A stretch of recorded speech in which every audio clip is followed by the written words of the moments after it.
Good morning, children. I am your SJ sir. So we'll be going for the fifth volume of the chapter Accounting for Non-Profit Organizations, Preparation of Final Accounts. So in the last class, I've told you people to learn the format of income and expenditure account as well as a balance sheet. You will be given the receipts and payments account, I said. In the receipts and payments account, on receipt side, you can find both the capital items and revenue items. Capital items should go to the balance sheet, wherein revenue items will go to the income and expenditure account, but on credit side, opposite side, they are the incomes. Wherein payment side, whatever is given, maybe a capital item or a revenue items. If they are a capital item, I told you to take in the asset side, in the balance sheet on asset side, but revenue item will go to the debit side of income and expenditure account, opposite side over there. Howda? Idar joteli, I told you to learn about these things, about the outstanding expenses, what is the treatment, okay, and outstanding incomes, what is the treatment. Similarly, prepaid expenses and incomes received in advance, okay, how it has to be treated. All outstanding expenses ಅನ್ನೋದೇನು ಅಂತಾರೆ, payment ಮಾಡಬೇಕು, ಇನ್ನು ಮಾಡಿಲ್ಲ ಅಂತ ಇಲ್ಲ. Current ಇಯರ್ಗೆ ಅದು payment ಮಾಡಬೇಕಾಗಿದೆ, ಆದ್ರೆ ಇನ್ನು ಪೇಮೆಂಟ್ ಮಾಡಿಲ್ಲ. ಅದು ಪೇಮೆಂಟ್ ಮಾಡೋರ್ಗು ಏನಾಗಿರುತ್ತೆ, ಅದು ಲಯಬಿಲಿಟಿ ಆಗಿರುತ್ತೆ. ಹಾಗಾಗಿ ಅದನ್ನ ಲಯಬಿಲಿಟಿ ಸೈಡ್ ತಗೋಬೇಕಾಗುತ್ತೆ ಬ್ಯಾಲೆನ್ಸ್ ಶೀಟ್ ಅಲ್ಲಿ.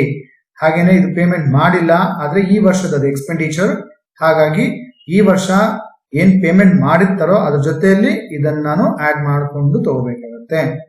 ಹಾಗೆ ಔಟ್ಸ್ಟ್ಯಾಂಡಿಂಗ್ ಇನ್ಕಮ್ಸ್, ಇದು ಅಷ್ಟೇನೆ. Outstanding income is always an asset, ಬರಬೇಕಾಗಿರುವಂತದ್ದು ಆಯ್ತಾ. ಹಾಗಾಗಿ ಅಸೆಟ್ ಸೈಡ್ ತೋರಿಸಬೇಕು. ಹಾಗೇನೆ ಆ ಪರ್ಟಿಕ್ಯುಲರ್ ಇನ್ಕಮ್ಗೆ ಅದನ್ನ ಆಡ್ ಮಾಡ್ಕೋಬೇಕಾಗತ್ತೆ. ಮತ್ತೆ ಪ್ರೀಪೇಡ್ ಎಕ್ಸ್ಪೆನ್ಸಸ್, ಇದು ಪ್ರೀಪೇಡ್ ಅಂದ್ರೆ ಮುಂದಿನ ವರ್ಷಕ್ಕೆ ಈಗಲೇ ಪೇಮೆಂಟ್ ಮಾಡ್ಬಿಟ್ಟಿರುವಂತದ್ದು, ಗೊತ್ತಾಗ್ತದೆಯಲ್ಲ. Since it belongs to the next year, ಹಾಗಾಗಿ ಅದನ್ನ ಏನ್ ಮಾಡ್ಬೇಕು, ಮೈನಸ್ ಮಾಡ್ಕೋಬೇಕಾಗತ್ತೆ. ಆಮೇಲೆ ಅದು ಪ್ರೀಪೇಡ್ ಎಕ್ಸ್ಪೆನ್ಸಸ್ ಯಾವತ್ತೂ ಅಷ್ಟೇ ಏನಾಗಿರುತ್ತೆ, ಅದು ಅಸೆಟ್ ಆಗಿರುತ್ತೆ till it is being realised. Then incomes received in advance, ಇದು ಲಯಬಿಲಿಟಿ ಅಂತ ಕನ್ಸಿಡರ್ ಮಾಡ್ಕೋಬೇಕು. ಹಾಗಾಗಿ ಲಯಬಿಲಿಟಿ ಸೈಡ್ ತಗೊಂತೀವಿ. ಇದು ಅಷ್ಟೇ, incomes received in advance for next year it is being received in advance. ಈ ವರ್ಷದಲ್ಲೇನೆ ನೆಕ್ಸ್ಟ್ ಇಯರ್ ಇನ್ಕಮ್ ರಿಸೀವ್ ಮಾಡ್ಕೊಂಡ್ಬಿಟ್ಟಿದೀವಿ, ಆದ್ರೆ ಆ ಇನ್ಕಮ್ ನಮ್ಮ ಕರೆಂಟ್ ಇಯರ್ಗಲ್ಲ, ಹಾಗಾಗಿ ನಾವು ಅದನ್ನ ಮೈನಸ್ ಮಾಡ್ಕೋಬೇಕಾಗತ್ತೆ. So these are the important rules that you need to mind for all these adjustment items, ಆಯ್ತಾ. ಇದು ಬಿಟ್ರೆ ನಿಮ್ಗೆ ಅಡ್ಜಸ್ಟ್ಮೆಂಟ್ಸ್ ಅಲ್ಲಿ ಮ್ಯಾಕ್ಸಿಮಮ್ ಕೊಡುವಂತದ್ದು ಯಾವ್ದಿರುತ್ತೆ ಅಂದ್ರೆ ಡೆಪ್ರಿಸಿಯೇಷನ್ ಬಗ್ಗೆ ಕೊಟ್ಟಿರ್ತಾನೆ. ಸೊ ಡೆಪ್ರಿಸಿಯೇಷನ್ ನಿಮ್ಗೆ ಗೊತ್ತಿದೆ ಯಾವ ರೀತಿ ಟ್ರೀಟ್ ಮಾಡ್ಕೋಬೇಕು ಅಂತ. ಇದು ಓಪನಿಂಗ್ ಬ್ಯಾಲೆನ್ಸ್ ಶೀಟ್ ಅಲ್ಲಿ ಕೊಟ್ಟಿರೋಂಥದ್ದು. ಆ ಓಪನಿಂಗ್ ಬ್ಯಾಲೆನ್ಸ್ ಶೀಟ್ ನಾವು ಹೋದಾಗ ನಾನು ಹೇಳ್ತೀನಿ, ಅವಾಗ ಗೊತ್ತಾಗ್ತಾ ಇದೆಯಲ್ಲ. ಈಗ ನಾವು ಈ ತರ ಪ್ರಾಬ್ಲಮ್ಸ್ ಅಂದ್ರೆ ಈ ಒಂದು 3 ಹೆಡ್ಸ್ ಅಲ್ಲಿ ಪ್ರಾಬ್ಲಮ್ಸ್ ನೋಡ್ತೀವಿ. ಫಸ್ಟ್ ಹೆಡ್ ಏನಪ್ಪಾ ಅಂದ್ರೆ ಇದೆ, ವ್ಯಾನ್ ನ್ಯೂಲಿ ಎಸ್ಟಾಬ್ಲಿಷ್ಡ್ ಕನ್ಸರ್ನ್ಸ್, ಅಂದ್ರೆ when you are given only the receipts and payments account but for a newly established concerns, when you are given both the receipts and payments account and the opening balance sheet for already established concerns, ಆಯ್ತಾ. ಈ 2 cases ಅಲ್ಲಿ ಈಗ problems ಅಂದ್ರೆ ಈಗ ಇದು 2 case. 3ನೇ case ಇದು when you are given only the receipts and payments account but already existing concern ಗೆ, ಆಯ್ತಾ. ಆವಾಗ ನೀವು ಬರೀ ಇನ್ಕಮ್ ಅಂಡ್ ಎಕ್ಸ್ಪೆಂಡಿಚರ್ ಅಕೌಂಟ್ ಮತ್ತೆ ಬ್ಯಾಲೆನ್ಸ್ ಶೀಟ್ ಅಷ್ಟೇ ಅಲ್ಲ, ಅದರ ಜೊತೆಯಲ್ಲಿ ಓಪನಿಂಗ್ ಬ್ಯಾಲೆನ್ಸ್ ಶೀಟ್ ಮಾಡ್ಕೋಬೇಕಾಗತ್ತೆ, ಆಯ್ತಾ. Now let me take up only this particular head. As I told you yesterday in the last video, you would have noticed you will be asked questions only under B and C case, not under A case. ಆದ್ರೂ A case ನಿಮಗೆ important ತಿಳ್ಕೋಬೇಕಾಗತ್ತೆ, ಯಾಕೆಂತಂದ್ರೆ ಅದು ಇಲ್ಲಿಂದನೇ ಶುರು ಆಗುತ್ತೆ. So we shall see about that, ಓಕೆನಾ. ಈಗ that rhythm you should know, ಎಲ್ಲಿಂದ ನಾವು ಸ್ಟಾರ್ಟ್ ಮಾಡ್ಕೋಬೇಕಾಗತ್ತೆ ಅನ್ನೋದು ನಿಮ್ಗೆ ಗೊತ್ತಾಗಬೇಕು. ಈಗ ಫಸ್ಟ್ ಡೆಬಿಟ್ ಸೈಡ್ ನೋಡಿ, ರೆಸಿಟ್ಸ್ ಇವೆಲ್ಲ ರೆಸಿಟ್ಸ್ ಇದೆ, ಆಯ್ತಾ. ಈ ರೆಸಿಟ್ಸ್ ಅಲ್ಲಿ ಏನಾಗಿರುತ್ತೆ, ಕೆಲವೊಂದು ಕ್ಯಾಪಿಟಲ್ ಐಟಮ್ಸ್ ಇದೆ, ಕೆಲವೊಂದು ರೆವೆನ್ಯೂ ಐಟಮ್ಸ್ ಇದೆ. ನೀವೇನ್ ಮಾಡ್ಬೇಕು, ಅದನ್ನ ಡಿವೈಡ್ ಮಾಡ್ಕೋಬೇಕು. ರೆವೆನ್ಯೂ ಐಟಮ್ಸ್ ಇತ್ತು ಅಂತಂದ್ರೆ ಇನ್ಕಮ್ ಅಂಡ್ ಎಕ್ಸ್ಪೆಂಡಿಚರ್ ಅಕೌಂಟ್ ಅಲ್ಲಿ ಎಲ್ಲಿ ತಗೋಬೇಕು, ಅದನ್ನ ಅಪೋಸಿಟ್ ಸೈಡ್ ಕ್ರೆಡಿಟ್ ಸೈಡ್ ತಗೋಬೇಕು. ಇದನ್ನ ನಾನು ಹೇಳ್ತಾ ಇರುವಂತದ್ದು.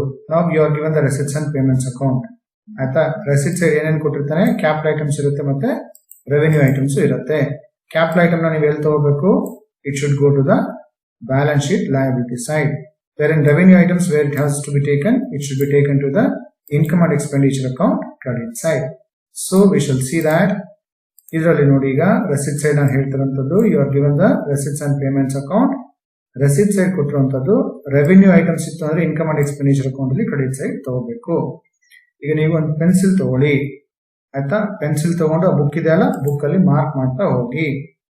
ಇದನ್ನ ಈ subscription is always A revenue income. It's A revenue income. Income and expenditure account ಅಲ್ಲಿ ಕ್ರೆಡಿಟ್ ಸೈಡ್ ತಗೋಬೇಕು. ಸೊ ಇಲ್ಲಿ ಬರ್ಕೊಳ್ಳಿ ಪಕ್ಕದಲ್ಲಿ INDCR ಅಂತ ಬರ್ಕೊಳ್ಳಿ ಆಯ್ತಾ. I&E ವಿತಿನ್ ಬ್ರಾಕೆಟ್ಸ್ ಅಲ್ಲಿ ಈ ತರ ಬರ್ಕೊಳ್ಳಿ.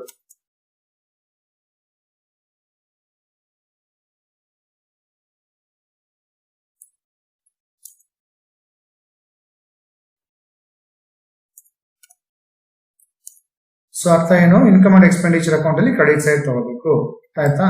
ಹಿಂಗೆ ಪೆನ್ಸಿಲ್ ಅಲ್ಲಿ ಇದನ್ನ ಮಾರ್ಕ್ ಮಾಡ್ಕೊಂತ ಹೋಗಿ. ಓಕೆ, ದೆನ್ ಎಂಟ್ರನ್ಸ್ ಫೀಸ್ ನಾನು ಹೇಳಿದೆ ನಿನ್ನೆ, ಜ್ಞಾಪಕ ಇದೆಯಾ? ನೋಡಿ, ಇದು ಎಂಟ್ರನ್ಸ್ ಫೀಸ್ ಮತ್ತೆ ಜನರಲ್ ಡೊನೇಷನ್ಸ್ ಗೆ ಒಂದು ಇನ್ಫಾರ್ಮೇಶನ್ ಕೊಟ್ಟೆ. ಎಂಟ್ರನ್ಸ್ ಫೀಸ್ ನ ಏನು ಇನ್ಫಾರ್ಮೇಶನ್ ಕೊಟ್ಟಿಲ್ಲ ಅಂದ್ರೆ ಅಡ್ಜಸ್ಟ್ಮೆಂಟ್ ಅಲ್ಲಿ always you take in the income and expenditure account credit side. But ಈ ಡೊನೇಷನ್ಸ್ ಗೆ ಏನು ಇನ್ಫಾರ್ಮೇಶನ್ ಕೊಟ್ಟಿಲ್ಲ ಅಡ್ಜಸ್ಟ್ಮೆಂಟ್ಸ್ ಅಲ್ಲಿ ಅಂದಾಗ ಅದನ್ನ ಬ್ಯಾಲೆನ್ಸ್ ಶೀಟ್ ಅಲ್ಲಿ ಲಯಬಿಲಿಟಿ ಸೈಡ್ ಕ್ಯಾಪಿಟಲ್ ಫಂಡ್ ಗೆ ಆಡ್ ಮಾಡಿ. ಈಗ ಈ ಎರಡು ಐಟಮ್ಸ್ ಕೊಟ್ಟಾಗ ನೀವು ಅಡ್ಜಸ್ಟ್ಮೆಂಟ್ಸ್ ನೋಡ್ಲೇಬೇಕು ಯಾವತ್ತು, ಗೊತ್ತಾಯ್ತಲ್ಲ. ನೋಡಿ, ಈ ಪ್ರಾಬ್ಲಮ್ ಅಲ್ಲಿ ಎಂಟ್ರನ್ಸ್ ಫೀಸ್ ಕೊಟ್ಟಿದ್ದಾನೆ 4000. ಸರ್ಚ್ ಇಂದ adjustment information is given about that ಆಯ್ತಾ. ಅಡ್ಜಸ್ಟ್ಮೆಂಟ್ಸ್ ಎಲ್ಲೂ ಇನ್ಫಾರ್ಮೇಶನ್ ಕೊಟ್ಟಿಲ್ಲ, ಗೊತ್ತಾಗ್ತಾ ಇದೆಯಲ್ಲ. ಈಗ for example you can see the third question. ಇದನ್ನು ತೆಗೆದು ನೋಡಿ ವರ್ಕ್ ಬುಕ್ ಅಲ್ಲಿ. ಥರ್ಡ್ ಕ್ವಶನ್ ನೋಡಿ, ಎಂಟ್ರನ್ಸ್ ಫೀಸ್ ಅಂತ ಇಲ್ಲಿ ಕೊಟ್ಟಿದ್ದಾನೆ 600 rupees. ಆದ್ರೆ ಅಡ್ಜಸ್ಟ್ಮೆಂಟ್ಸ್ ಅಲ್ಲಿ you can find entrance fees to be capitalised ಅಂತ ಕೊಟ್ಟ, ನೋಡ್ತಾ ಇರಲ್ಲ. ಈಗ ಈ ಸೆಂಟೆನ್ಸ್ ಕೊಡದಿರೋ ಹೋದ್ರೆ ನೀವೇನ್ ಮಾಡ್ಬೇಕು, ಎಂಟ್ರನ್ಸ್ ಫೀಸ್ ನ ಕಂಪ್ಲೀಟ್ ಎಂಟೈರ್ ಅಮೌಂಟ್ ನ ಇನ್ಕಮ್ ಅಂಡ್ ಎಕ್ಸ್ಪೆಂಡಿಚರ್ ಅಕೌಂಟ್ ಅಲ್ಲಿ ಕ್ರೆಡಿಟ್ ಸೈಡ್ ತಗೋಬೇಕು. ಆದ್ರೆ ಈ ಪ್ರಾಬ್ಲಮ್ ಅಲ್ಲಿ ಕ್ಲಿಯರ್ ಆಗಿ ಕೊಡ್ತಾನೆ entrance fees to be capitalise ಅಂತಾನೆ. ಹಾಗಾಗಿ ಎಲ್ಲಿ ತಗೋಬೇಕಂದ್ರೆ ಅದನ್ನ ಬ್ಯಾಲೆನ್ಸ್ ಶೀಟ್ ಅಲ್ಲಿ ಲಯಬಿಲಿಟಿ ಸೈಡ್ ಆಡ್ ಮಾಡ್ಕೋಬೇಕು, ಗೊತ್ತಾಗ್ತಾ ಇದೆಯಲ್ಲ. ಹಾಗೆ ಈ ಪ್ರಾಬ್ಲಮ್ ಅಲ್ಲಿ ಎಂಟ್ರನ್ಸ್ ಫೀಸ್ ನ ಕೊಟ್ಟಿದ್ದಾನೆ 4000. ಆದ್ರೆ ಅಡ್ಜಸ್ಟ್ಮೆಂಟ್ಸ್ ಅಲ್ಲಿ ನೋಡಿ ಎಲ್ಲೂ ಇನ್ಫಾರ್ಮೇಶನ್ ಕೊಟ್ಟಿಲ್ಲ ಅದ್ರ ಬಗ್ಗೆ. ಹಾಗಾಗಿ ಏನ್ ಮಾಡ್ಬೇಕು, you should have to take this entire amount of 4000 in the income and expenditure account credit side. Very simple. Okay, then endowment fund. Endowment fund is a capital item. Okay, always it has to be taken in the balance sheet. ನೋಡಿ, balance sheet ಅಲ್ಲಿ format ಅನ್ನು ಹೇಳಿದೆ ನೋಡ್ಕೊಳ್ಳಿ ಅಂತ. ಇಲ್ಲಿ others ಕೆಳಗಡೆ ಆಯ್ತಾ, others ಕೆಳಗಡೆ ಬರ್ಕೋಬೇಕು. ಸ್ಪೆಷಲ್ ಫಂಡ್ಸ್ ಅಂತ ಕೊಟ್ಟಿದ್ದೀನಿ ಇಲ್ಲಿ. Endowment fund is a special fund. ಏನಪ್ಪ ಎಂಡೋಮೆಂಟ್ ಫಂಡ್ ಅಂತಂದ್ರೆ the fund that can be utilised in the future period. Right, endowment ಅಂದ್ರೆ ಫ್ಯೂಚರ್ ಅಂತ. Which can be use for future period ಅಷ್ಟೇ ಕೊಡ್ತಾನೆ ಆಯ್ತಾ. ಫ್ಯೂಚರ್ ಅಲ್ಲಿ ಯಾವ್ದಕ್ಕಾದ್ರೂ ಯೂಸ್ ಮಾಡ್ಕೋದಕ್ಕೆ ಅಂತ ಅದು ಫಂಡ್ ನ ಕ್ರಿಯೇಟ್ ಮಾಡಿ ಇಟ್ಟಿರುವಂತದ್ದು. ಹಾಗಾಗಿ you should have to take under the head others. All right, then comes donations. ಈಗ ಡೊನೇಷನ್ಸ್ ಬಗ್ಗೆ ಅಡ್ಜಸ್ಟ್ಮೆಂಟ್ಸ್ ಅಲ್ಲಿ ನೋಡಿ ಏನಾದ್ರು ಕೊಟ್ಟಿದ್ದಾನ, ಇಲ್ಲಿ ಕೊಡ್ತಾನೆ ಡೊನೇಷನ್ಸ್ ಟು ಬಿ ಕ್ಯಾಪಿಟಲೈಸ್ಡ್ ಆಯ್ತಾ. ಕ್ಯಾಪಿಟಲೈಸ್ಡ್ ಅಂದ್ರೆ ಬ್ಯಾಲೆನ್ಸ್ ಶೀಟ್ ತಗೊಳ್ಳಿ ಅಂತ ಅರ್ಥ. ಬಟ್ ಬ್ಯಾಲೆನ್ಸ್ ಶೀಟ್ ಅಲ್ಲಿ ಎಲ್ಲಿ ತಗೊಂತೀರಾ, you can see in the balance sheet capital fund ಗೆ ಡೊನೇಷನ್ಸ್ ನ ಆಡ್ ಮಾಡಿ. Any confusion? ಬ್ಯಾಲೆನ್ಸ್ ಶೀಟ್ ಅಲ್ಲಿ ಕ್ಯಾಪಿಟಲ್ ಫಂಡ್ ಗೆ ಡೊನೇಷನ್ಸ್ ನ ಆಡ್ ಮಾಡಬೇಕು. ಸೊ ಅಲ್ಲಿ ಮಾರ್ಕ್ ಮಾಡ್ಕೊಳ್ಳಿ ಆಯ್ತಾ. ವಿತ್ ಇನ್ ಬ್ರಾಕೆಟ್ಸ್ ಅಲ್ಲಿ balance sheet L, that implies balance sheet liability side ಆಯ್ತಾ. Add to capital fund. Fees from patients. Fees from patients ಇದು ನರ್ಸಿಂಗ್ ಹೋಮ್, ನೋಡ್ತಾ ಇರಲ್ಲ, it's a nursing home. So nursing home ಇರೋದ್ರಿಂದ ಈ regular ಆಗಿ ಅಲ್ಲಿ patients ಬರ್ತಾ ಇರ್ತಾರೆ, ಅವರಿಂದ ಫೀಸ್ ಕಲೆಕ್ಟ್ ಮಾಡ್ಕೊಂತೀವಿ. ಹಾಗಾಗಿ ಅದೇನಾಗಿರುತ್ತೆ, ರೆವಿನ್ಯೂ ಇನ್ಕಮ್ ಆಗುತ್ತೆ. ರೆವಿನ್ಯೂ ಇನ್ಕಮ್ ಆಯ್ತು ಅಂದ್ರೆ ಎಲ್ಲಿ ತಗೋಬೇಕು, ಇನ್ಕಮ್ ಅಂಡ್ ಎಕ್ಸ್ಪೆಂಡಿಚರ್ ಅಕೌಂಟ್ ಅಲ್ಲಿ ಕ್ರೆಡಿಟ್ ಸೈಡ್ ತಗೋಬೇಕು. It's a revenue income, income and expenditure account credit side. Interest from bank, ಇದು ಅಷ್ಟೇನೆ ಇಂಟ್ರೆಸ್ಟ್ ಫ್ರಮ್ ಬ್ಯಾಂಕ್ ಅಂತ ಹೇಳ್ತಾನೆ, ಅಂದ್ರೆ it's a revenue income. Okay, miscellaneous receipts, ಇದು revenue income, income and expenditure account ಅಲ್ಲಿ credit side ತಗೋಬೇಕು. ಹಾಗೇನೆ payment side ಬಂದಾಗ ಇಲ್ಲಿನೂ ಅಷ್ಟೇ ರೆವಿನ್ಯೂ ಮತ್ತೆ ಕ್ಯಾಪಿಟಲ್ ಐಟಮ್ಸ್ ಇರುತ್ತೆ. ಈ ಫಿಕ್ಸ್ಡ್ ಅಸೆಟ್ಸ್ ಈ ತರ ನೋಡಬಹುದು, ಇನ್ಸ್ಟ್ರೂಮೆಂಟ್ಸ್, ಎಕ್ವಿಪ್ಮೆಂಟ್ಸ್, ಫರ್ನಿಚರ್, ಮೆಷಿನರಿ ಆಯ್ತಾ, ವೆಹಿಕಲ್, ಕಂಪ್ಯೂಟರ್ಸ್, ಫಿಕ್ಸ್ಡ್ ಅಸೆಟ್ಸ್ ಇವೆಲ್ಲನೂ always is taken in the balance sheet on asset side. ಹಾಗಾಗಿ instruments, equipments, furniture, these two will go to the balance sheet. ಆಯ್ತಾ? ಆಮೇಲೆ ಇಲ್ಲಿ government securities ಇದೆ, investments ಇದೆ, ಇದು balance sheet ಹೋಗುತ್ತೆ. ಹಾಗೇನೆ ಕ್ಯಾಶ್, ಬ್ಯಾಂಕ್ ಬ್ಯಾಲೆನ್ಸ್, ಇದನ್ನು ಬ್ಯಾಲೆನ್ಸ್ ಶೀಟ್ಗೆ ಅಸೆಟ್ ಸೈಡ್ ಹೋಗುತ್ತೆ. ಇನ್ನು ಇವು ಬಿಟ್ರೆ ಇನ್ನು ಮಿಕ್ಕ ಯಾವ್ಯಾವ್ದಿದೆ, you can see diet expenses, medicine purchased, salaries, office expenses, ಇದಿಷ್ಟು ಐಟಮ್ಸ್ ಎಲ್ಲಿಗೆ ಹೋಗುತ್ತೆ, ಇನ್ಕಮ್ ಅಂಡ್ ಎಕ್ಸ್ಪೆಂಡಿಚರ್ ಅಕೌಂಟ್ ಅಲ್ಲಿ debit side, because these are revenue expenditure. Opposite side ತಗೊಳ್ಳಿ, ಇನ್ಕಮ್ ಅಂಡ್ ಎಕ್ಸ್ಪೆಂಡಿಚರ್ ಅಕೌಂಟ್ ಅಲ್ಲಿ ಡೆಬಿಟ್ ಸೈಡ್ ತಗೋಬೇಕು. So payment side given if they are revenue items, revenue expenses ಇತ್ತು ಅಂತಾರೆ, ಎಲ್ಲಿ ತಗೋಬೇಕು, opposite side income and expenditure account ಅಲ್ಲಿ you can find debit side ಬರುತ್ತೆ ಅದು. ಆಯ್ತಾ? ಅಡ್ಜಸ್ಟ್ಮೆಂಟ್ಸ್ ಅಲ್ಲಿ donations are to be capitalise, only information, ಇದು ಇನ್ಫಾರ್ಮೇಶನ್ ಅಷ್ಟೇನೆ. ಹಾಗಾಗಿ ಇದನ್ನ ಎರಡು ಕಡೆ ಅಂತ ತಗೊಳ್ಳೋದಿಲ್ಲ, ಒಂದ್ ಕಡೆ ತಗೋಬೇಕು. ಎರಡು ಕಡೆ ಅಂತಂದ್ರೆ ಹಾಫ್ ಅಮೌಂಟ್ ಹಂಗೇನಾದ್ರು ಕೊಟ್ಟಿದ್ರೆ ಅವಾಗ ಇನ್ಕಮ್ ಅಂಡ್ ಎಕ್ಸ್ಪೆಂಡಿಚರ್ ಅಲ್ಲಿ ಹಾಫ್ ಅಮೌಂಟ್, ಬ್ಯಾಲೆನ್ಸ್ ಶೀಟ್ ಅಲ್ಲಿ ಹಾಫ್ ಅಮೌಂಟ್ ತಗೋಬೇಕು. ಇದು ನೋಡಿ, ಔಟ್ಸ್ಟ್ಯಾಂಡಿಂಗ್ ಸಬ್ಸ್ಕ್ರಿಪ್ಷನ್ಸ್ ಫಾರ್ 2017-18 ವಾಸ್ 2000. ಇಲ್ಲಿ ಅರ್ಥ ಮಾಡ್ಕೊಳ್ಳೋದು 1/4/17 it has started newly and for the year ending ಅಂತಂದ್ರೆ ಇದು 1/4/17 ಸ್ಟಾರ್ಟ್ ಆಗಿತ್ತು ಅಂದ್ರೆ 31/3/2018 is the year ending year. ಗೊತ್ತಾಗ್ತಾ ಇದೆಯಲ್ಲ? ಹಾಗಾಗಿ 17-18 is the current year, 18-19 will be the next year.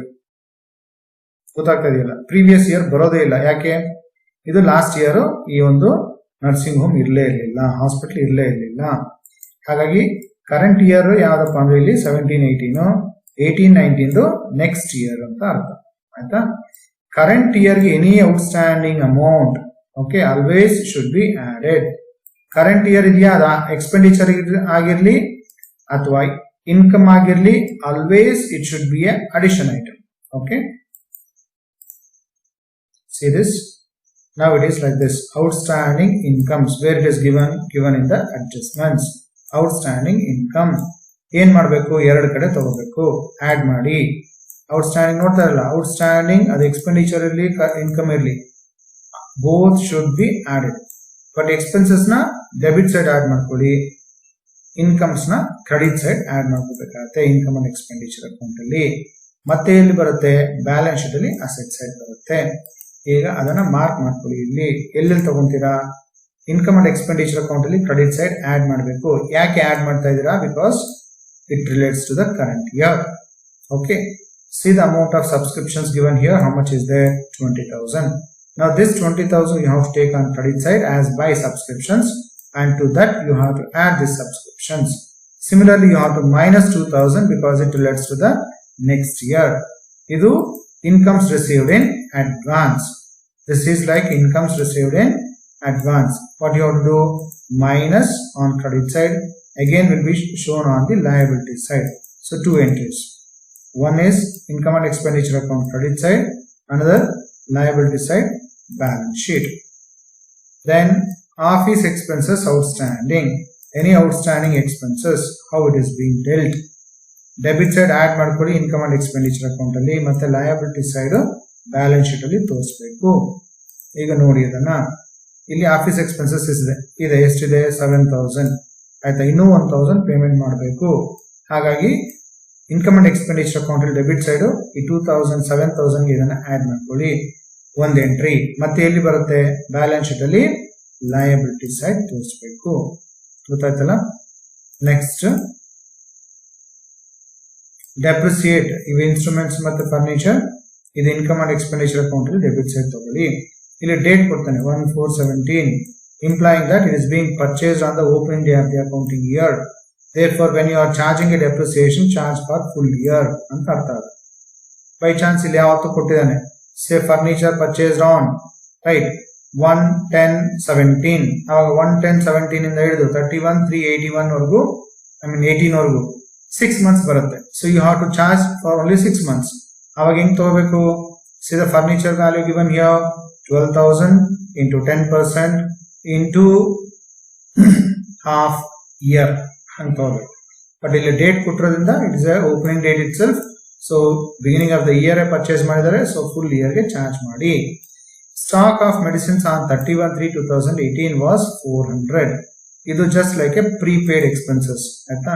ಇಲ್ಲಿ ನೋಡಿ, ಇಲ್ಲಿ ಮೆಡಿಸಿನ್ಸ್ ಪರ್ಚೇಸ್ ಅಂತ ಕೊಟ್ಬಿಟ್ಟಿದ್ದಾನೆ 2400. ಬಟ್ ಇದರಲ್ಲಿ ಏನಾಗಿದೆ, 400 rupees ಇನ್ನು ಯೂಸೇ ಮಾಡಿಲ್ಲ, ಅದು ಆ ಮೆಡಿಸಿನ್ಸ್ ನ ಯೂಸ್ ಮಾಡಿಲ್ಲ, ಗೊತ್ತಾಗ್ತಾ ಇದಿಲ್ಲ. ಸೊ ಹಾಗಾಗಿ ಇದನ್ನ ಕ್ಲೋಸಿಂಗ್ ಸ್ಟಾಕ್ ಅಂತ ಅಥವಾ ಪ್ರೀಪೇಡ್ ಎಕ್ಸ್ಪೆನ್ಸಸ್ ಅಂತ ಕನ್ಸಿಡರ್ ಮಾಡ್ಕೋಬಹುದು. ಏನ್ ಮಾಡ್ಬೇಕು, ಇನ್ಕಮ್ ಅಂಡ್ ಎಕ್ಸ್ಪೆಂಡಿಚರ್ ಅಕೌಂಟ್ ಅಲ್ಲಿ ಕ್ರೆಡಿಟ್ ಸೈಡ್ ತಗೊಳ್ಳುವಾಗ ಇದನ್ನ ಮೈನಸ್ ಮಾಡ್ಕೋಬೇಕು. See this, okay, it comes like this, prepaid expenses ಆಯ್ತಾ, minus debit side on income and expenditure account, ಆಮೇಲೆ ಬ್ಯಾಲೆನ್ಸ್ ಶೀಟ್ ಅಲ್ಲಿ ಅಸೆಟ್ ಸೈಡ್ ತಗೋಬೇಕಾಗುತ್ತೆ. So I hope you have taken all this. I'll repeat once again, take the pencil and keep writing where and all 2 entries come. Outstanding subscription, ಈ subscription ಗೆ ಇಲ್ಲಿ 20,000 ಗೆ ಇದನ್ನ add ಮಾಡ್ಕೋಬೇಕು. You have to add to 20,000 credit side. Income and expenditure account 1 entry. Second entry balance sheet ಅಲ್ಲಿ asset side ತಗೊಳ್ಳಿ. ಇದು incomes received in advance, subscriptions received in advance, 2 places. Income and expenditure account, credit side minus. Why you are deducting? Because it relates to next year. Again, where it appears, balance sheet, liability side. Office expenses outstanding. This amount should be added to the office expenses in the income and expenditure account, debit side, 1 entry. Again, balance sheet, liability side, second entry. This depreciation, income and expenditure account, debit side. Then balance sheet, asset side, minus from the respective assets. This item I said, income and expenditure account, debit side, minus from medicines, again balance sheet, asset side. So you are required to prepare the income and expenditure account and the balance sheet. Okay. For the year ending, this you change, make it as 18. Okay. 31/3/2018. Adon change.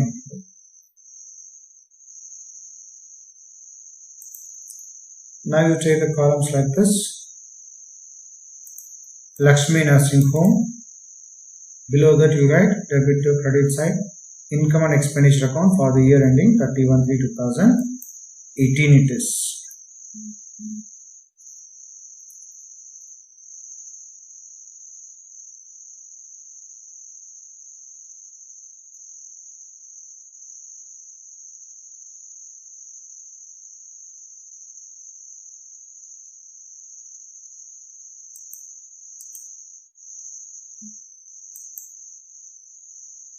So let us start now. You can take like this. Lakshmi Nursing Home, income and expenditure account for the year ending 31/3/2018. Alright. ಎಲ್ಲಿಂದ start ಮಾಡ್ಕೋಬೇಕು? First ಇಲ್ಲಿಂದ ಬಿಟ್ರೆ ಒಂದೊಂದೇ item ನೀವು ತಗೊಂಡು ಹೋಗ್ತಾ ಇರ್ಬೇಕು ಆಯ್ತಾ. ನೀವು ಅದನ್ನ ತಗೊಂಡಂಗೆ ಏನ್ ಮಾಡ್ತೀರಿ, ಇಲ್ಲಿ ರೈಟ್ ಸೈಡ್ ಒಂದು ಟಿಕ್ ಮಾಡ್ಕೊಳ್ಳಿ, ಇಲ್ಲಿ left side just you make 1 tick. Okay, you write just 1 tick, ಒಂದು ಗೆರೆ ಹಾಕೊಳ್ಳಿ, ಏಕೆಂತಂದ್ರೆ ಅದನ್ನ ತಗೊಂಡಿದೀವಿ ಅಂತ ಅರ್ಥ. ಈಗ subscriptions 20,000. Okay, first you write that.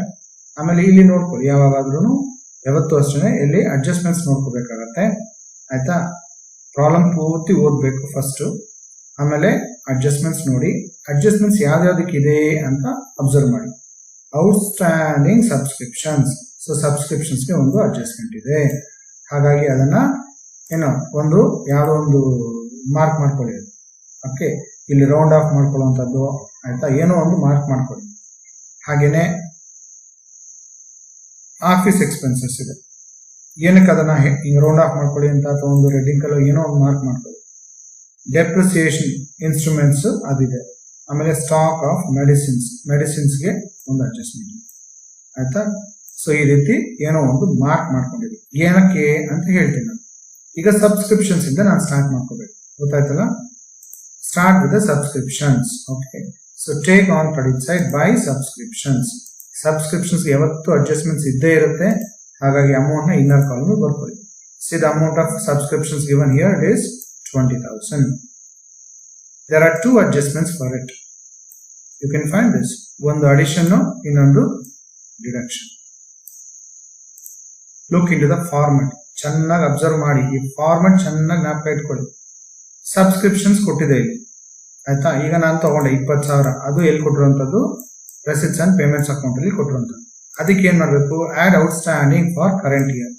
ಇದು ಎಲ್ಲಿ ಕೊಟ್ಟಿರ್ತಾನೆ ಅಂದ್ರೆ ಅಡ್ಜಸ್ಟ್ಮೆಂಟ್ಸ್ ಅಲ್ಲಿ ಕೊಟ್ಟಿರ್ತಾನೆ. ಇದು ಯಾವತ್ತು ಎಲ್ಲಿ ಕೊಟ್ಟಿರ್ತಾನೆ, ಅಡ್ಜಸ್ಟ್ಮೆಂಟ್ಸ್ ಅಲ್ಲಿ ಕೊಟ್ಟಿರ್ತಾನೆ. Add received in advance last year, ಇದು ಓಪನಿಂಗ್ ಬ್ಯಾಲೆನ್ಸ್ ಶೀಟ್ ಕೊಟ್ಟಿದ್ರೆ ಅಲ್ಲಿ ಕೊಟ್ಟಿರೋನು. ಈಗ ಸದ್ಯಕ್ಕೆ ನಮ್ಮ ಪ್ರಾಬ್ಲಮ್ಗೆ ಓಪನಿಂಗ್ ಬ್ಯಾಲೆನ್ಸ್ ಶೀಟ್ ಇಲ್ಲ, ಯಾಕೆಂದ್ರೆ ಆ ಒಂದು ನಾನ್ ಪ್ರಾಫಿಟ್ ಆರ್ಗನೈಸೇಷನ್ ಕಮೆಂಟ್ಸ್ ಆಗ್ತಾ ಇರೋದು ನಮ್ಮ ಕರೆಂಟ್ ಇಯರ್ ಅಲ್ಲಿ, ಹಾಗಾಗಿ ಇದಿಲ್ಲ. ಆದ್ರೆ ಇದಿದೆ, minus outstanding for last year ಅಂತ ಇದೆ. ಇದು ಎಲ್ಲಿ ಕೊಟ್ಟಿರ್ತಾನೆ ಅಂತಂದ್ರೆ ಇದನ್ನು ಓಪನಿಂಗ್ ಬ್ಯಾಲೆನ್ಸ್ ಶೀಟ್ ಅಲ್ಲಿ ಕೊಟ್ಟಿರ್ತಾನೆ. ಈಗ ಸದ್ಯಕ್ಕೆ ನಮಗೆ ಈ ಐಟಮು ಇಲ್ಲ, ಯಾಕೆಂದ್ರೆ ನಮ್ಗೆ ಓಪನಿಂಗ್ ಬ್ಯಾಲೆನ್ಸ್ ಶೀಟ್ ಕೊಟ್ಟಿಲ್ಲ. ಇನ್ನೊಂದಿದೆ ನೋಡಿ, minus received in advance for next year. ಈಗ ನಾವು ಎರಡು ಐಟಮ್ ತಗೊಂತಾ ಇದೀವಿ, ಒಂದು ಔಟ್ಸ್ಟ್ಯಾಂಡಿಂಗ್ ಫಾರ್ ಕರೆಂಟ್ ಇಯರ್, ಇನ್ನೊಂದು received in advance for next year. Add ಮಾಡೋದು ಯಾವುದು ಅಂದ್ರೆ ನಮ್ಮ ಕರೆಂಟ್ ಇಯರ್ಗೆ ರಿಲೇಟೆಡ್ ಆಯ್ತಾ ಆಡ್ ಮಾಡಿ, ನೆಕ್ಸ್ಟ್ ಇಯರ್ಗೆ ಅಥವಾ ಪ್ರೀವಿಯಸ್ ಇಯರ್ಗೆ ರಿಲೇಟೆಡ್ ಆಯ್ತು ಅಂದ್ರೆ ಮೈನಸ್ ಮಾಡ್ಕೋಬೇಕು. ಇದು ಬರೀ ಸಬ್ಸ್ಕ್ರಿಪ್ಷನ್ಗೆ ಅಷ್ಟೇ ಅಲ್ಲ, it applies for all the items of revenue. May be it is expenditure ಇರ್ಬೋದು ಅಥವಾ ಇನ್ಕಮ್ಸ್ ಇರ್ಬೋದು. ಕರೆಂಟ್ ಇಯರ್ ಇದೆಯಾ ಔಟ್ಸ್ಟ್ಯಾಂಡಿಂಗ್ ಅಮೌಂಟ್ಸ್ ಆಡ್ ಮಾಡಿ ಆಯ್ತಾ. ನೆಕ್ಸ್ಟ್ ಇಯರ್ಗೆ ಏನೋ ಔಟ್ಸ್ಟ್ಯಾಂಡಿಂಗ್ ಅಮೌಂಟ್ ಅಥವಾ ಪ್ರೀವಿಯಸ್ ಇಯರ್ ಔಟ್ಸ್ಟ್ಯಾಂಡಿಂಗ್ ಅಮೌಂಟ್ ಏನಾದ್ರು ಇತ್ತು ಅಂತಂದ್ರೆ ಅದನ್ನ ಮೈನಸ್ ಮಾಡ್ಕೋಬೇಕಾಗತ್ತೆ.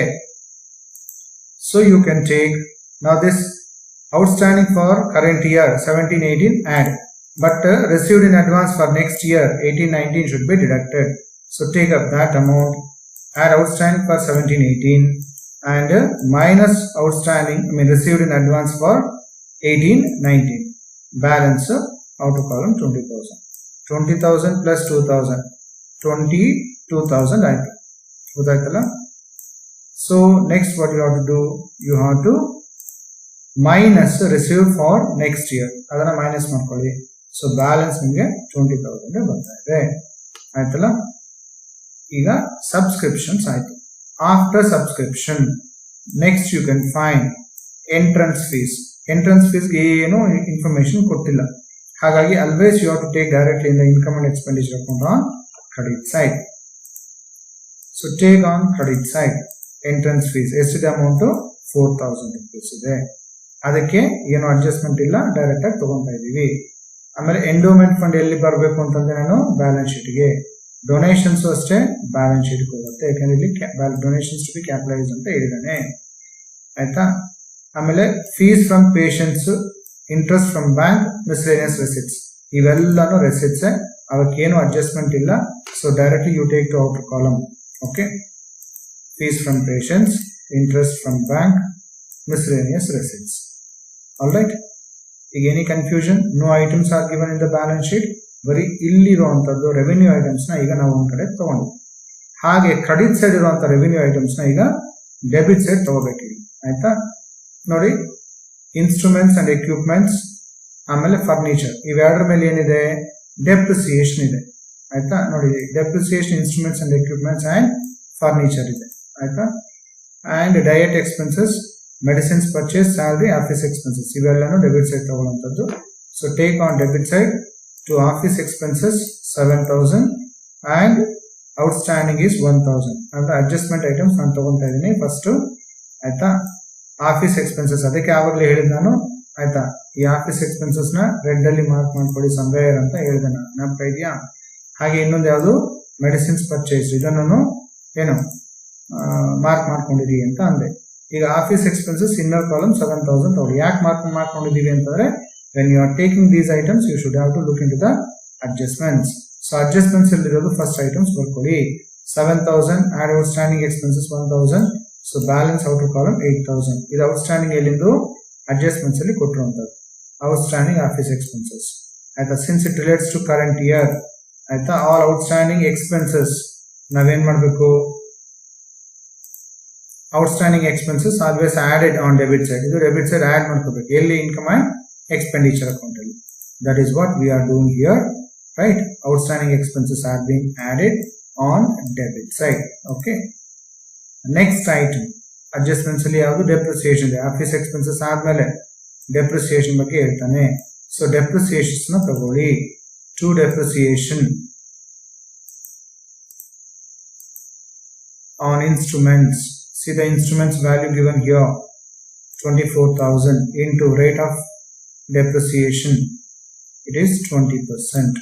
So on instruments 24,000 into 20%, that gives you 4,800. Similarly on furniture value given here 12,000. On 12,000 what is the rate? 10%. So that gives you 1,200. That total you take to outer column 6,000. Aita? Next adjustment yavude regarding stock of medicines. So medicines na tagobeku, debit side tagoli. To medicines purchased 2,400. Illidala 2,400. ಇದರಲ್ಲಿ ಇನ್ನು unused medicines ಎಷ್ಟಪ್ಪ ಇದೆ ಅಂತಾರೆ 400 rupees ಇದೆ. ಅದನ್ನ minus ಮಾಡ್ಕೊಳ್ಳಿ. Outer column 2000 ಅಂದ್ರೆ actual expenditure ಎಷ್ಟಾಯ್ತು ಮೆಡಿಸಿನ್ಸ್ಗೆ 2000 ಅಂತ ಅರ್ಥ ಆಯ್ತಾ. ಈಗ ಅಡ್ಜಸ್ಟ್ಮೆಂಟ್ಸ್ ಎಲ್ಲ ಮುಗಿತು. Now you come to the payment side. See the other items there. Instruments, furniture. Only these are the values to be taken directly in the balance sheet. Diet expenses. Now ಇಲ್ಲಿ diet expenses ಇನ್ನು ಬರ್ಕೊಂಡಿಲ್ಲ. So ಬರ್ಕೊಳ್ಳಿ 2 diet expenses. ಅದು 3,600 out column. ಯಾಕೆಂದ್ರೆ ಅದಕ್ಕೆ adjustment ಏನೂ ಇಲ್ಲ. Medicines purchase ಆಗ್ಲೇ ತಗೊಂಡ್ವಿ. ಸ್ಯಾಲರೀಸ್ ತಗೊಳ್ಳಿ debit side. To salaries 10,000. That is 1,000.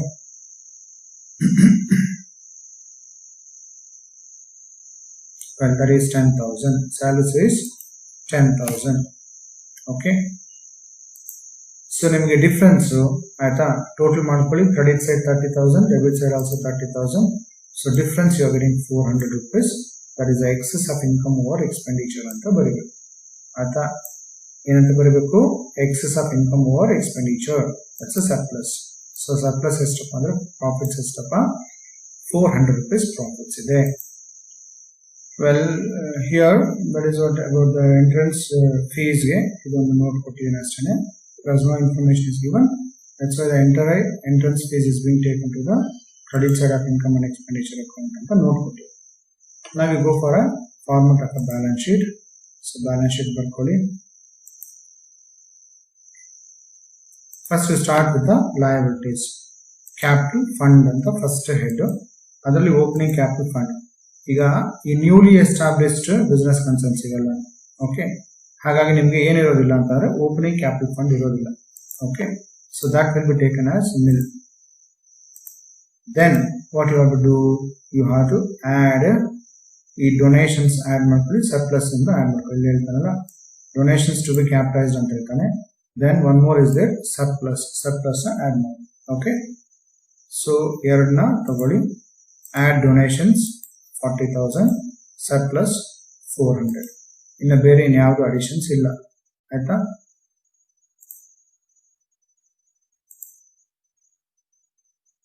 So format ಒಂದ್ಸತಿ ನೋಡಿ. ಇಲ್ಲಿ ಕ್ಯಾಪಿಟಲ್ ಫಂಡ್ಗೆ ಓಪನಿಂಗ್ ಕ್ಯಾಪಿಟಲ್ ಫಂಡ್ ಈ ಪ್ರಾಬ್ಲಮ್ ಇಲ್ಲಿ ಕೊಟ್ಟಿಲ್ಲ, ನಾನು ಅದನ್ನು ತಗೊಂಡಿಲ್ಲ. ಇನ್ನು ಯಾವ್ದಾವ್ದು ಆಡ್ ಮಾಡಬೇಕು? ಯೂಶಲಿ ಲೈಫ್ ಮೆಂಬರ್ಶಿಪ್ ಫೀಸ್ ನ, legacies, donation, surplus, capitalise part of entrance fees.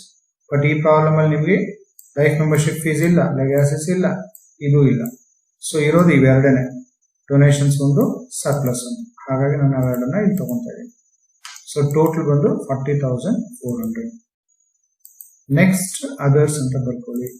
Others ಕೆಳಗಡೆ ಈಗ ಇಲ್ಲಿಂದ ರೆಸಿಟ್ ಸೈಡ್ ಎಂಡೋಮೆಂಟ್ ಫಂಡ್ ಇದೆ ಆಯ್ತಾ. ಇನ್ನು ಬೇರೆ ಐಟಮ್ ಯಾವುದು ಇಲ್ಲಿಲ್ಲ, ಎಲ್ಲಾನು ಬೇರೆ ಕಡೆ ತಗೊಂಡಿದ್ದೀವಿ. Okay, you take first that endowment fund ಎಷ್ಟು 2 lakhs ಇದೆ. ಈಗ balance receipts and payments account ಇಂದ ಡೆಬಿಟ್ ಸೈಡ್ ಎಲ್ಲ ಆಗುತ್ತೆ. ಬ್ಯಾಲೆನ್ಸ್ ಶೀಟ್ ಬನ್ನಿ, ನಿಮ್ಮ ಅಡ್ಜಸ್ಟ್ಮೆಂಟ್ಸ್ ಬನ್ನಿ. ಇಲ್ಲಿ ಇದೊಂದು ನೋಡಿ, subscriptions received in advance, it's A liability. ಹಾಗೆ ಔಟ್ ಸ್ಟ್ಯಾಂಡಿಂಗ್ ಆಫೀಸ್ ಎಕ್ಸ್ಪೆನ್ಸಸ್ ಇದೆ, ಇದು ಲಯಬಿಲಿಟಿ. ಇವೆರಡು ಲಯಬಿಲಿಟೀಸ್, ಅವೆರಡನ್ನ ಎಂಟ್ರಿ ಮಾಡ್ಕೊ ಆಯ್ತಾ. ಇನ್ನು ನೆಕ್ಸ್ಟ್ ಅಸೆಟ್ ಸೈಡ್ ಬರ್ಕೋಬೇಕು ಅಂದ್ರೆ ಮತ್ತೆ ಇಲ್ಲಿ ನೋಡಿ, payment side instruments and equipments ಇದೆ, ಫರ್ನಿಚರ್ ಇದೆ. ಇವೆರಡರಿಂದ ಡೆಪ್ರಿಸಿಯೇಷನ್ ರಿಡಕ್ಟ್ ಮಾಡ್ಕೋಬೇಕಾಗುತ್ತೆ. So instruments 24,000 minus depreciation 19,200. ಈ 19,200 ಇಲ್ಲಿರುವಂಥದ್ದು.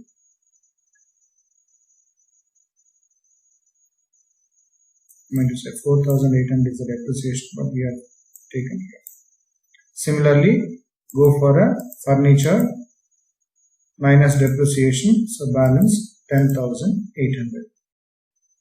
Okay, so this furniture value is given here 12,000. ಅದೇ ನಾನು ಇಲ್ಲಿ ಕ್ರೆಡಿಟ್ ಸೈಡ್ ತಗೊಂತಾ ಇರೋಂಥದ್ದು ಅಸೆಟ್ ಸೈಡ್ ಆಯ್ತಾ. ಆ 12,000 1,200 ಡೆಪ್ರಿಸಿಯೇಷನ್ ಮೈನಸ್ ಮಾಡಿ balance 10,800. Next you have government securities. You can find here government securities is there 2 lakhs. ಇಲ್ಲಿ interest rate of interest ಕೊಟ್ಟಿಲ್ಲ, ಗೊತ್ತಾಗ್ತಿದೆಯಲ್ಲ, ಅದಿದ್ದರೆ ಚೆನ್ನಾಗಿರುವಂಥದ್ದು.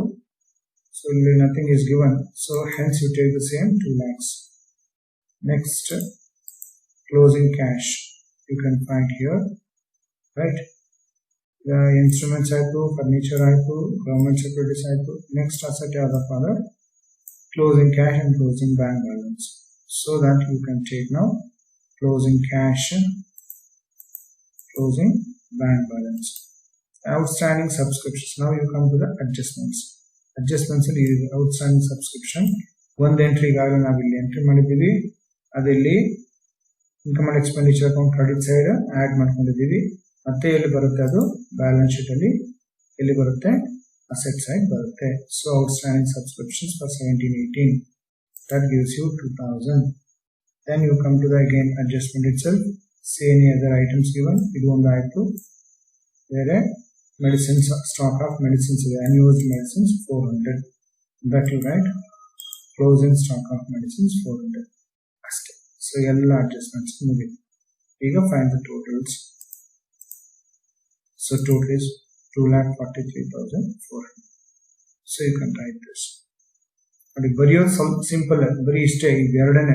ಆದರೆ ಜಾಸ್ತಿ ಕಾನ್ಸಂಟ್ರೇಷನ್ ಇಟ್ಟಿರ್ಬೇಕು, ಅವಾಗಷ್ಟೇ you can keep doing these problems. All right, still balance we shall see. ಯಾಕಂದ್ರೆ starting ಎಲ್ಲ problems ನಾನು ಮಾಡ್ತಾ ಹೋಗ್ತೀನಿ, ನಿಮ್ಗೇನು ಕೊಡೋದಿಲ್ಲ. ಬಟ್ ಮಾಡಿರೋ ಪ್ರಾಬ್ಲಮ್ ನಾನು ಇಲ್ಲಿ ಎಕ್ಸ್ಪ್ಲೈನ್ ಮಾಡಿರೋಂಥ ಪ್ರಾಬ್ಲಮ್ ನೀವು ಸಪ್ರೇಟಾಗಿ ಬರ್ಕೊಂಡು ಪ್ರಾಕ್ಟೀಸ್ ಮಾಡಿ. Thank you.